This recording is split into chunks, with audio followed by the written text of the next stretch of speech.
नौ सूत्री मांगों को लेकर डीएनटी समाज 7 जनवरी को पाली जिला मुख्यालय पर रैली निकालकर प्रदर्शन करेगा। रविवार को पाली शहर में आयोजित प्रेस वार्ता में राष्ट्रीय पशुपालक संघ एवं डीएनटी समन्वय समिति के अध्यक्ष लालजी रायका ने प्रेस कॉन्फ्रेंस को संबोधित करते हुए कहा कि विमुक्त, घुमंतु और अर्ध घुमंतु समाजों के लिए रेंकी और इदाते आयोग की रिपोर्ट की सिफारिशों के आधार पर केंद्र और राज्य सरकारों ने नीतियां बनाई है, लेकिन राजस्थान सरकार ने केवल उदासीन रवैया अपनाया है। राष्ट्रीय पशुपालक संघ के संस्थापक उपाध्यक्ष झालाराम देवासी और भीखू सिंह रायका ने संबोधित करते हुए कहा कि जातियों को सूचीबद्ध करने में अनेक विसंगतियां हैं। जैसे रैबारी लिखा है, लेकिन उसके पर्याय शब्द रायका और देवासी नहीं लिखा। इससे उनके पहचान सर्टिफिकेट नहीं बन रहे। जोगी कालबेलिया लिख दिया, जबकि जोगी और कालबेलिया अलग अलग है। बावरी लिखा है, लेकिन बागरिया नहीं लिखा है। नायक और भोपा जाति को भी विसंगति के चलते जाति प्रमाण पत्र बनाने में परेशानी आ रही है। इसी प्रकार बंजारा भाट समाज को भी जाति प्रमाण पत्र बनाने में परेशानी आ रही है। इनके सुधार के लिए हमने कैबिनेट मंत्री मदन दिलावर को ज्ञापन भी दिया, लेकिन कोई समाधान नहीं हुआ। लालजी रायका ने बताया कि इन आयोगों के आधार पर हमारी डीएनटी समन्वय समिति ने एक मांग पत्र बनाया है और इन मांगों के लिए ये समन्वय समिति राष्ट्रीय पशुपालक संघ और विमुक्त, घुमंतु एवं अर्ध घुमंतु परिषद के नेतृत्व में आंदोलन करेगी। हम 7 जनवरी को पाली में बहिष्कार आंदोलन करेंगे, जिसमें सरकार की आधी अधूरी योजनाओं का बहिष्कार करेंगे और उस आदेश की होली जलाएंगे जिसमें हमारी जातियों के साथ विसंगतियां की है और जिसे हम अन्यायपूर्ण समझते हैं। उन्होंने अपनी 9 सूत्रीय मांगों में डीएनटी समाज को सरकारी नौकरी और शिक्षण संस्थानों में 10 आरक्षण दिया जाए, जिसकी सिफारिश रेंकी आयोग ने भी की है। राजस्थान में इन जातियों की अनुमानित जनसंख्या करीब 15% है, इसीलिए 10% आरक्षण की मांग उचित है। इन जातियों में अधिकतर अनुसूचित जाति, अनुसूचित जनजाति और अन्य पिछड़ा वर्ग में शामिल है, लेकिन इनको कोई लाभ नहीं मिल रहा है। इसीलिए सुप्रीम कोर्ट के निर्णय आरक्षण के भीतर आरक्षण के तहत इन समाजों को अलग से 10% आरक्षण दिया जाना चाहिए।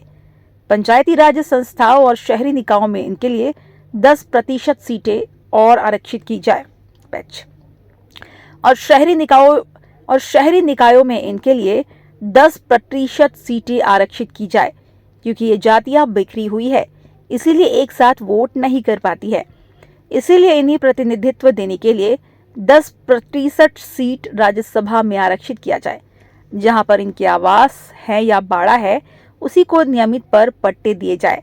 आवासहीनों को शहर में 100 वर्ग गज और गांव में 300 वर्ग गज आवास के लिए और 300 वर्ग गज पशुओं के बाड़े के लिए दी जाए।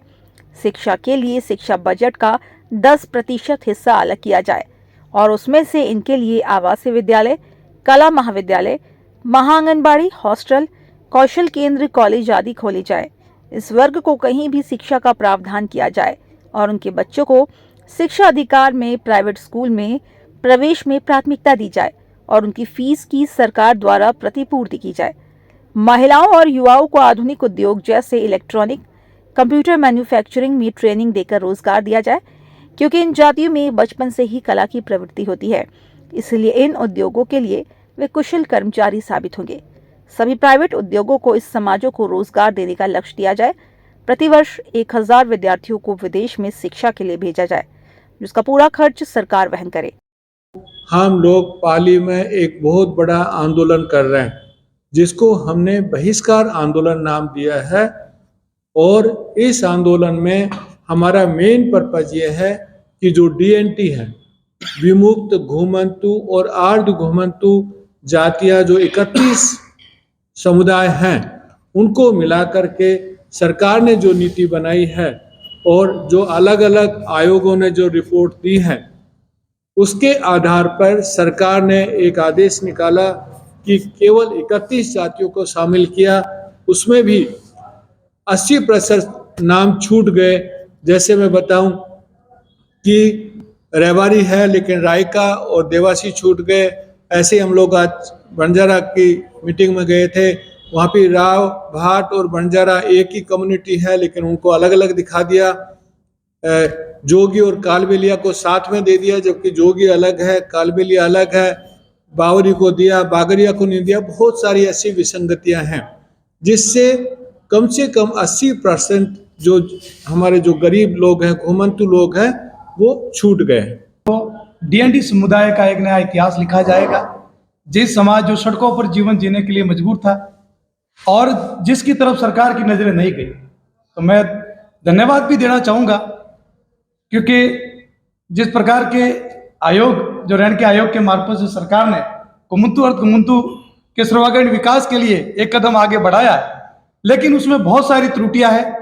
हमने संवैधानिक तरीके से, लोकतांत्रिक तरीके से, प्रजातांत्रिक तरीके से सबसे पहले जयपुर में बैठे हुए जिम्मेदार लोगों के पास गए हम लोग, उनको आग्रह किया, निवेदन किया, हाथ जोड़े, सारी समस्याएं बताई, लेकिन उन्होंने हाथ खड़े कर दिए।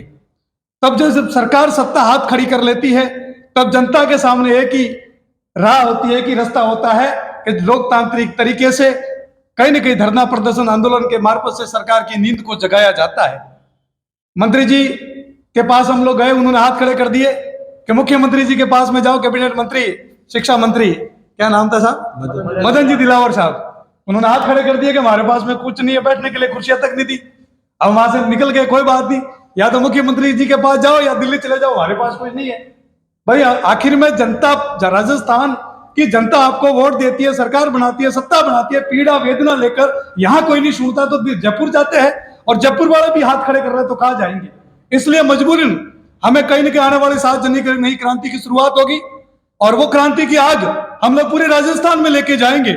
जब तक ये बैरी गूंगी सरकार नहीं सुनेगी, तब तक आंदोलन और इस धरनों के मार्फत से कहीं न कहीं धमाके करके उस बहरी सरकार को सुनाने का हम प्रयास करेंगे। इसलिए इस सोशल मीडिया के मार्फत से और न्यूज चैनलों के मार्फत से, क्योंकि हमारी आवाज जन जन तक पहुंचाने का काम आप जैसे लोकतंत्र के मीडिया के नीडर पत्रकार करते हो, मुझे आशा और विश्वास है कि आपके मार्फत से आवाज सरकार के कानों तक पहुंचेगी।